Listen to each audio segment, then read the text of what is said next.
A suitcase, innocuous in its presence, sat idly beside a petrol pump on the M1 motorway, a lone sentinel in the early morning haze. Without fanfare, a simple nod exchanged between two individuals sealed its fate as it was swiftly absorbed into the depths of a sleek black saloon car. The man who orchestrated this silent transaction did not flee or falter. He continued his mundane task of refueling, paid with crisp cash, and embarked on a journey northward. As the saloon glided toward Sheffield, the suitcase, a vessel of mystery, had already vanished. Yet the financial breadcrumbs it left behind revealed a tale far grander than any single crime syndicate or local crew. This narrative spanned the breadth of the United Kingdom, from the gritty streets of Glasgow to the bustling heart of London, and stretched its tendrils across continents to the opulent skyscrapers of Dubai and the shadowy alleys of Moscow. The National Crime Agency, seasoned in the art of unraveling criminal webs, declared it one of the most sophisticated money laundering operations ever encountered. This was not the handiwork of stereotypical drug lords or clandestine hackers. Instead, it was all seamlessly interwoven through the opaque world of cryptocurrency exchanges. There were no ominous threats, no casualties strewn in its wake, just a silent symphony of transactions, meticulously cleansing hundreds of millions in illicit drug money, funneling it into the coffers of the Russian underworld. This is the chronicle of how the currency of British streets metamorphosed into a tool of power for Russian criminal enterprises, and the painstaking journey of its eventual exposure. The saga did not commence with a dramatic confrontation or an explosive raid. It began with a solitary man seated behind the wheel of an unassuming black saloon, navigating the northern roads beyond London on an otherwise forgettable weekday morning. There was no adrenaline-fueled pursuit, no tactical support, merely a routine traffic stop. Within the confines of his vehicle, law enforcement discovered £35,000 in cash, meticulously bundled and concealed within compartments not intended for such cargo. The individual, Fawad Sayedi, bore no criminal history, no affiliations with notorious gangs. He offered no resistance, no defense. His silence, however, spoke volumes. It was a silence that unraveled the fabric of a much larger tapestry. Each serial number on the seized banknotes whispered tales of its journey, from the flats of East London, garages in Birmingham, to clandestine units in Glasgow. Every stack was a testament to organized drug transactions, yet the profits were not reinvested into the local underworld. They were disappearing into a void. Investigators unearthed a meticulously crafted network, akin to a corporate supply chain, devoid of the chaos and violence typical of cartel operations. Each transaction was a calculated move in a grander scheme, executed with precision and efficiency. By the time Sayedi found himself in custody, the system had already funneled millions undetected, its existence revealed not by its downfall but by its complexity and reach. Amidst this clandestine network, two names emerged from obscurity: Smart and TGR. They did not fit the mold of traditional criminals. There were no disguises, no aliases, just simple black duffel bags and a series of postcodes. Some operatives were students, others mere delivery drivers, living ordinary lives between illicit assignments. Yet each played a pivotal role in a sophisticated ballet of deception and finance. In the quiet unraveling of this tale, we are reminded that the most intricate of webs are often spun in silence, their threads connecting lives across cities and continents, revealing the profound interconnectedness of our modern world. In the shadows of the United Kingdom, a complex network of financial activity quietly thrived, hidden beneath the mundane facades of everyday life. This was not merely a gang, it was a sprawling grid, a meticulously orchestrated system of money laundering that spanned over 55 locations across the nation. From laybys to car parks, short-term rentals to motorway service stations, each location functioned as a vital node in this clandestine operation. The National Crime Agency, alerted after the arrest of Fawad Sayedi, began to unravel the intricacies of this network. What they discovered was a sophisticated sisk solve, the son of a Russian oil executive, ostensibly led the life of a student in the UK. Yet, in a span of 10 weeks, he moved £12 million, always in cash, always with haste. Another key player, Vladimir Jakhtcher, managed to deliver nearly £9 million before his capture. Both men, when questioned, maintained a stoic silence, insisting they were mere couriers. Fawad Sayedi, a man with no criminal record, no history of violence, moved an astonishing £15.6 million before being apprehended. This system was designed to be unremarkable, with no courier knowing the full extent of the operation. Locations were never reused, and the routines were meticulously maintained, ensuring the operation remained undetected. The money's journey did not end with these couriers. Instead, it was merely the beginning. Once the cash changed hands, it entered a second, more sophisticated system. This network operated not on physical streets, but through digital screens, shell companies, and the burgeoning world of stablecoins. Two shadowy networks lay at the heart of this operation: Smart and TGR, names whispered only within specialized circles. Smart, the brainchild of Ekaterina Zhdanova, a Russian-born operative based in Dubai, was a web of financial transactions that defied easy detection. Meanwhile, TGR, under the leadership of George Rossi, a UK-born financier, operated from the heights of Federation Tower in Moscow and Dubai's free zones. TGR specialized in laundering cash, particularly from the UK's drug trade, using shell companies registered in the United Arab Emirates to funnel millions through the banking system. As the NCA traced the every path concluded within one of their vaults, whether physical or digital. The method employed was deceptively simple yet alarmingly effective. It began with cash, tens of millions amassed from drug sales throughout the UK. Couriers collected these funds, depositing them in safe flats before swiftly moving them into the hands of Smart and TGR operatives. From there, the money transcended the physical realm. The first step in this transformation was conversion. Dirty banknotes were exchanged for Tether USDT, a form of cryptocurrency that allowed for seamless, anonymous transactions across borders. This digital currency, unbound by the constraints of traditional banking, facilitated the movement of money with unprecedented speed and discretion. In this labyrinth of finance and crime, the lines between legality and illegality blurred, creating a landscape where wealth flowed unimpeded by the boundaries of law. The couriers, the networks, and the digital currencies they employed were all part of a larger, more intricate tapestry, a tapestry woven with the threads of secrecy and ambition. And so, within the hidden recesses of society, this shadow economy thrived, its operators ever vigilant, adapting to the ever-changing landscape of global finance. As the world moved inexorably forward, so too did the machinations of those who sought to exploit its complexities. In this dance of shadows, the pursuit of wealth and power continued, a testament to the enduring allure of the clandestine. In the shadowy underworld of digital finance, a new entity emerged, one that promised stability amidst the volatile tides of cryptocurrency. This was not the erratic dance of Bitcoin, with its wild swings and speculative fervor.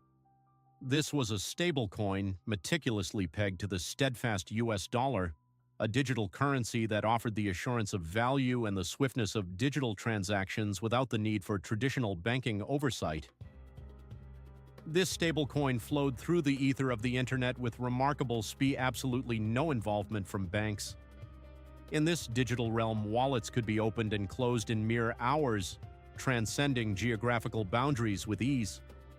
Transactions ricocheted across continents, from the bustling streets of Glasgow to the glittering skylines of Dubai, and further to the historical avenues of Moscow, eluding the watchful eyes of financial institutions and remaining largely impervious to regulatory scrutiny.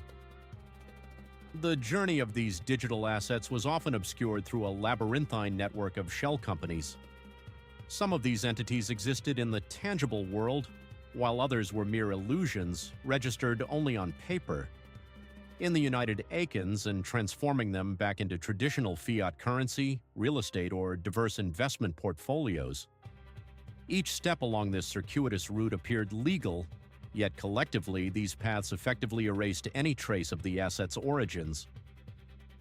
By the time these funds settled into the accounts of clients, whether in Russia, Spain, or the UAE, any connection to illicit activities in the United Kingdom, such as drug trafficking, ransomware, or organized crime, had been thoroughly obliterated.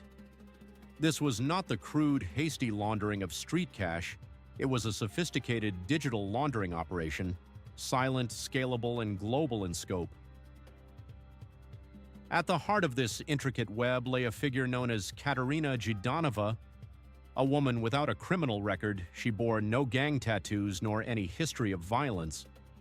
Her public persona was one of polished professionalism, captured in glossy photographs from rooftop bars, business panels in Dubai, and cryptocurrency summits across Europe. Yet beneath this facade, Zhidanova orchestrated one of the most efficient laundering operations ever encountered by UK authorities. Born in Russia and based in Dubai, she was fluent in the language of crypto and officially served as a business consultant, advising clients on the nuances of digital finance. Unofficially, she was a maestro of money cleansing, adept at transforming tainted currency into pristine assets for some of the world's most dangerous clients. One of her networks, aptly named Smart, was pivotal for cybercriminals seeking to legitimize their ill-gotten gains. Infamous groups such as Ryuk, Conti, and TrickBot, known for paralyzing NHS systems and corporate servers, funneled their profits through her vast network. The operation was seamless, allowing Zhidanova to maintain a veneer of legitimacy while moving freely between countries. Her travels took her to Spain, her meetings to the heart of London, and her social media posts to poolside vistas in Dubai. To the untrained eye, she appeared as a legitimate crypto influencer, but the U.S. Treasury had been vigilant, and in 2023, Zhidanova found herself sanctioned under the Office of Foreign Assets Control, OFAC, regulations. The funds she managed were not solely the spoils of cyber hacks or corporate fraud. They also originated from the dark underbelly of UK drug syndicates, further complicating the ethical landscape of her operations. This digital laundromat was a testament to the evolving nature of financial crime, where technology and innovation are wielded as tools for both legitimate enterprise and illicit endeavors. In this intricate dance of shadows, the boundaries between legal and illegal blur, challenging the very fabric of global finance and posing profound questions about the future of money itself. In the shadowy realm of global finance, where the worlds of legitimate enterprise and illicit activity often blur, a labyrinthine network unravels, revealing a tale of clandestine operations and hidden alliances. At its heart lies a story not just of criminal ambition but of geopolitical maneuvering, where the undercurrents of power and profit flow unseen beneath the surface. The narrative begins with the National Crime Agency's meticulous mapping of suspicious financial movements. Amidst the tangled web of transactions, a name emerges, not from the icy streets of Moscow, but from the vibrant cityscape of Dublin. The Kinahan cartel, a formidable force in Europe's organized crime landscape, renowned for their trafficking of cocaine and firearms, and their adeptness at laundering millions through a complex network of offshore accounts, stands at the center of this intrigue. Under increasing scrutiny since the United States imposed sanctions in 2022, targeting the cartel's figureheads, Daniel, Christopher, and Christy Kinahan, the organization found itself in the crosshairs of international law enforcement. The U.S. government even offered a staggering $5 million reward for information leading to their capture. Yet, despite the relentless pursuit by global agencies, the Kinahans continued to operate with a chilling efficiency, maneuvering their illicit funds through channels that were now the subject of intense scrutiny under the codename Operation Darcy Double E's. As the investigation unfolded, it became evident that UK-based cash linked to the Kinahans, particularly from lucrative sales in Manchester, Liverpool, and Birmingham, was being funneled through the same laundering networks as those associated with Russian interests. The nexus of shell companies under the banners of Smart and TGR emerged as key players, facilitating transactions for fronts connected to the Kinahan cartel. In a twist of financial alchemy, proceeds from drug sales were commingled with ransomware payments, and the Russians, it seemed, had engineered a system of financial concealment that was not only robust but adaptable. The Kinahans, facing mounting exposure in Ireland and Spain, found themselves tapping into this sophisticated network. Authorities speculated that the ties between these criminal entities ran deeper than mere financial transactions. Communications intercepted from intermediaries based in Dubai hinted at shared facilitators, common escrow wallets, and possibly even overlapping property interests. In this intricate game of money laundering, the boundaries between separate criminal empires began to dissolve. These were not isolated syndicates operating independently. They were clients of the same clandestine apparatus. But this convergence was not merely criminal, it was a geopolitical chess game. The laundering pathways that served the needs of narcotics traffickers and gangsters were simultaneously bolstering Russian intelligence operations, state-sponsored media, and sanctioned oligarchs. What initially appeared as a straightforward investigation into drug and cybercrime rapidly morphed into something far more sinister. The financial trails did not terminate at the doorstep of cartel fronts or digital currency mixers. Instead, they extended into the corridors of state-linked banks, propaganda outlets, and covert Russian operations within the United Kingdom. The infrastructure that supported these criminal enterprises was also underpinning the financial resilience of the Kremlin.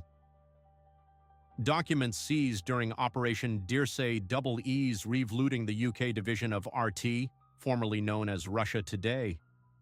When RT's UK operations faced financial restrictions in 2022, the flow of money stealthily resumed via cryptocurrency, laundered and rerouted through shell companies in Dubai, controlled by the same shadowy figures within the Rossi and Jadanovic networks. The web of connections continued to unravel, revealing more threads that were impossible to ignore. Shell companies linked to TGR were discovered investing in real estate on behalf of sanctioned individuals. Turfuge supports both illicit gains and state agendas, paints a portrait of a world where the distinction between the criminal and the geopolitical is not merely blurred, but often indistinguishable. In this clandestine world where the stakes are as high as the shadows are deep, the boundaries of legality and morality are tested. The tale serves as a reminder that beneath the surface of global finance lies a hidden architecture where power and profit intersect, and where the true cost of secrecy is yet to be fully understood. A clandestine web of financial deceit unfurled, woven intricately by a businessman with ties to the Russian Ministry of Defense. In the shadows of international finance, an underground river of illicit funds flowed seamlessly from laundering wallets into holding companies strategically positioned in Cyprus, Serbia, and the British Virgin Islands. The tendrils of this network extended further, intertwining with the sinister world of ransomware payments extracted from Western corporations. This system, a dual-edged sword, not only resuscitated Russia from cyber assaults it was suspected of orchestrating, but also fortified sanctioned officials with laundered currency. British investigators, recognizing the gravity of this threat, labeled it a peril to national security. This network transcended mere criminal enterprise. It was a political behemoth cloaked in the anonymity of cryptocurrency. It operated beneath the vigilant eyes of UK regulators, its pathways a fusion of street-level cash and statecraft. This laundering machine served not one empire but two, morphing into a formidable opponent in the theater of global finance. As the full scope of this intricate web came to light, it transcended the realm of financial crime. The magnitude, the influential figures involved, the cross-border connections, these demanded a response of unprecedented scale.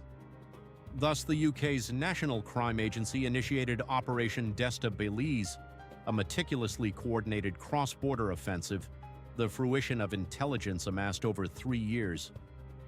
This was not a solitary endeavor, it was a coalition, a united front comprising the FBI, DEA, Gardaí, the French financial police, and international sanctions investigators. What began with a seemingly innocuous suitcase of cash on the M1 motorway evolved into a sweeping multi-nation crackdown.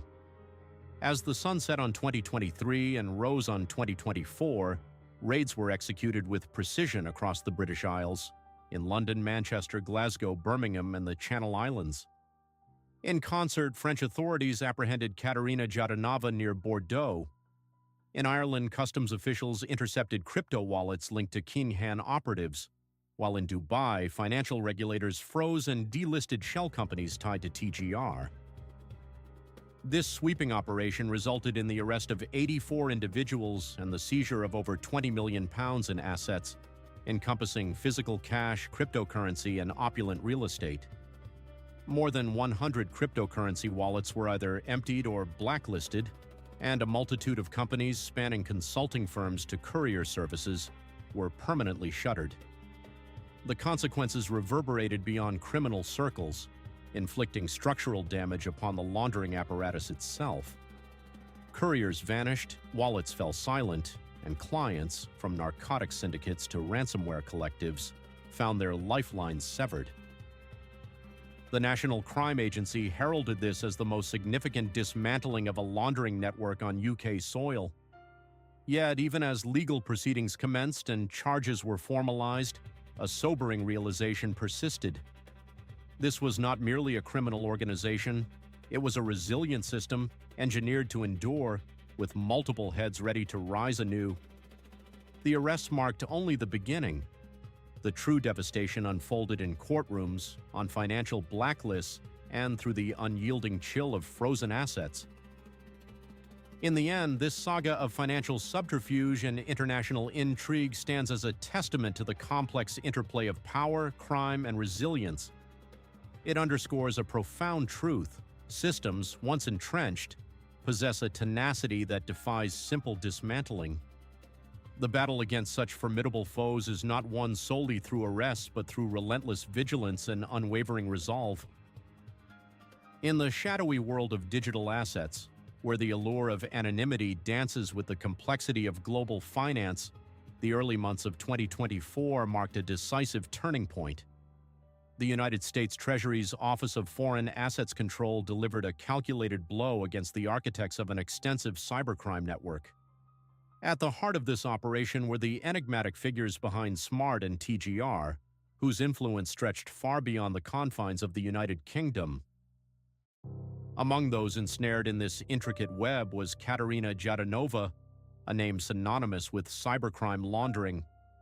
Her financial empire, once fortified by layers of digital and legal camouflage, crumbled under the weight of international scrutiny.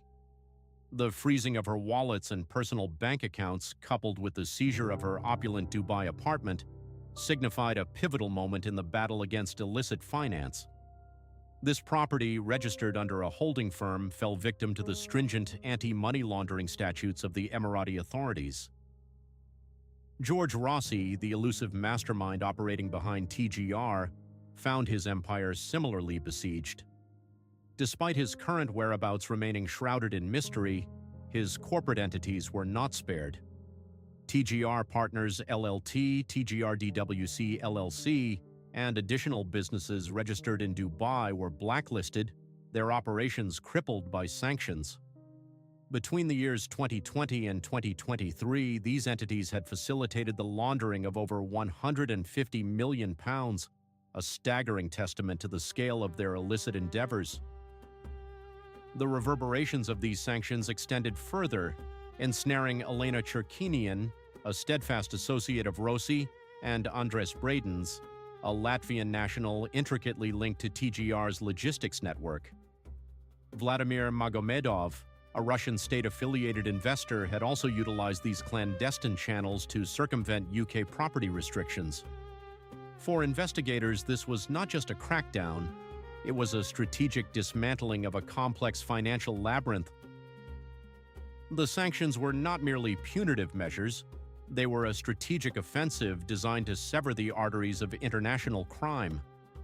By freezing accounts and exposing hidden networks, authorities sent an unequivocal message: These individuals were not just criminals, they were global financial threats.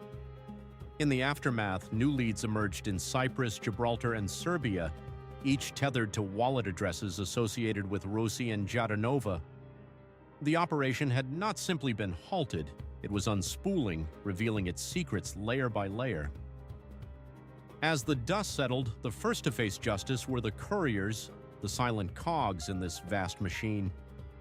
Their roles, though seemingly minor, were integral to the operation's success. Forward Sigeti, the man whose actions inadvertently cast a spotlight on the network, received a sentence of 4 years and 4 months for his involvement in transferring criminal property. His conviction paved the way for further prosecutions, as prosecutors depicted him as a crucial link in a more expansive chain. Seaman Kuksov, responsible for moving over £12 million between cities, faced the court with an unflinching demeanor. His 5-year sentence was a testament to the enormity of his task: collect, drive, and deliver. Vladimir Yekta, another trusted courier, was handed nearly 6 years, with the judge characterizing the operation's scale as industrial. In Ireland, Arthur Slogvinov's confession to laundering €50,000, though a mere fraction of the system, resulted in a 3-year imprisonment. Yet the true architects of this financial empire proved more elusive. Katerina Jadanova, the ongoing pursuit of justice. As the global community continues to unravel the complexities of these digital financial networks, one thing becomes clear: the pursuit of illicit gain is a dangerous game, one that ultimately unveils the fragility of human ambition and the relentless pursuit of power.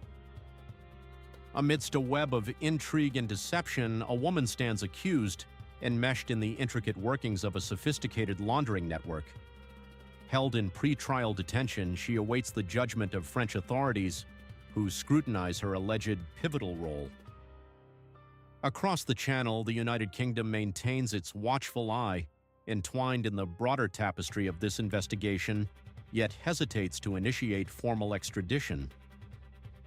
Meanwhile, the elusive George Rossi, the enigmatic mastermind behind the shadowy enterprise known as TGR, remains beyond the grasp of justice. His trail leads to the glittering city of Dubai, where he vanished, leaving in his wake a series of international warrants and the weight of U.S. financial sanctions. His empire now lies in ruins, companies dismantled, cryptocurrency wallets frozen, yet Rossi himself remains a specter, haunting the edges of global law enforcement. As the judicial system delivered its verdict upon the myriad operatives within this clandestine syndicate, a lingering question pervades the air. How many more agents, digital vaults, and clandestine clients continue to evade detection?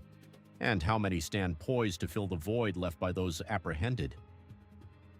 The complexity, the clandestine nature, the intricate architecture of this criminal network, were the sentences imposed sufficient to dismantle its foundations?